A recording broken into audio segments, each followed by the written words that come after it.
উপদেষ্টা ডক্টর মিজানুর রহমান পরিবহনে প্রধান অতিথি বক্তব্য রাখবেন।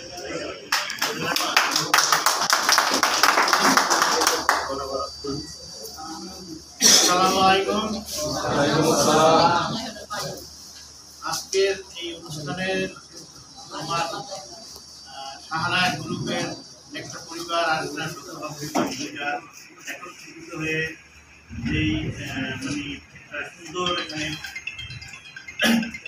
কাজ এবং এই আমাদের এই থিয়েটার এই অনুষ্ঠানটা সুন্দরভাবে সব পরিচালনা করা হয়েছে। এই জন্য আমি আমার অন্তঃস্থল থেকে সবাইকে ধন্যবাদ জানাচ্ছি। আমাদের সংগঠনের সততার সভাপতি এবং উপদেষ্টা ডক্টর ফাতেমা রহমান, উপদেষ্টা আরো যারা এখানে আছেন সবাইকে অনেক ধন্যবাদ এবং কৃতজ্ঞতা।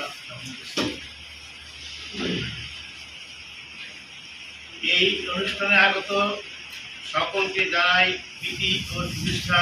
যারা অনুষ্ঠানে উপস্থিত আছেন এবং দেশ ও বিদেশের বিভিন্ন প্রান্ত থেকে এই অনুষ্ঠান দেখছেন তাদের সবাইকে আন্তরিক শুভেচ্ছা ও মোবারকবাদ।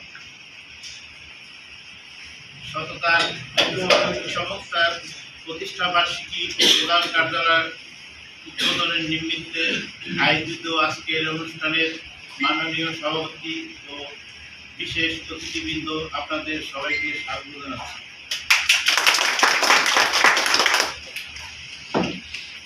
আত্মত্যাগের সুবাস ছড়িয়ে দেওয়ার প্রত্যয় নিয়ে একদল মানুষের কর্মপ্রচেষ্টার ফসল সততার ঐক্য মানবিক সংস্থা। ব্যক্তিগত জীবনে আমরা যে যে পেশায় থাকি না কেন, আমাদের সকল প্রচেষ্টা যেন হয় সৎ ও নিষ্ঠার সাথে।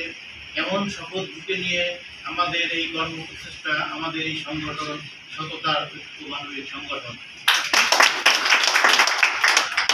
সততার ঐক্য মানবিক সংস্থা কোনো অবস্থাতেই কোনো ব্যবসায়িক প্রতিষ্ঠান নয়, শুধু এটি মানবিক দানশীলতামূলক সংগঠন। আমাদের সংগঠনের উদ্দেশ্য হচ্ছে আত্মমানবিকতার সেবায় নিজেকে নিয়োজিত করা, দেশ ও দেশের মানুষের কল্যাণে কাজ করা, সর্বাবস্থায় মানুষের কল্যাণে নিজেকে উৎসর্গ করার মধ্যে যে আনন্দ, তা আমাদেরকে অনুপ্রাণিত করে, উৎসাহিত করে আরও বেশি জনকল্যাণমূলক কর্মকাণ্ডে নিজেদেরকে নিয়োজিত করার জন্য।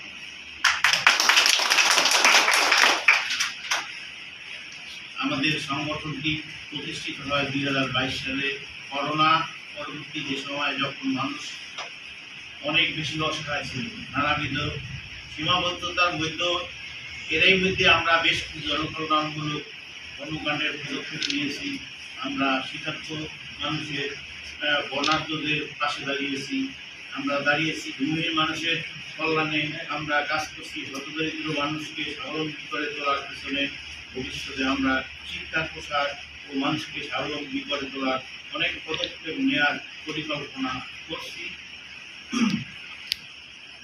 শিক্ষা প্রসারের জন্য আমরা 2024 সাল থেকে শুরু করেছি মরহুম আব্দুর রহমান শিক্ষাবৃত্তি, এবং 2025 সাল থেকে আমরা শুরু করব মরহুমা শাহানা রহমান শিক্ষাবৃত্তি। আমাদের এই প্রচেষ্টাগুলোর মধ্যে বিভিন্ন পেশা প্রবাসের মানুষ নিয়োজিত হয়েছে। আমি বিশ্বাস করি কারো অবদানে তুচ্ছ নয়, তবে তরুণদের এগিয়ে আসতে হবে আরও অনেক বেশি বেশি করে।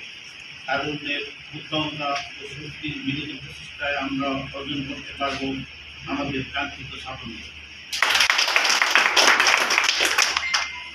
মানুষ, সমাজ ও দেশের কল্যাণে আমরা সবাই হাতে হাত রেখে জোর কদমে এগিয়ে গেলে আমাদেরকে কেউ থামিয়ে রাখতে পারবে না।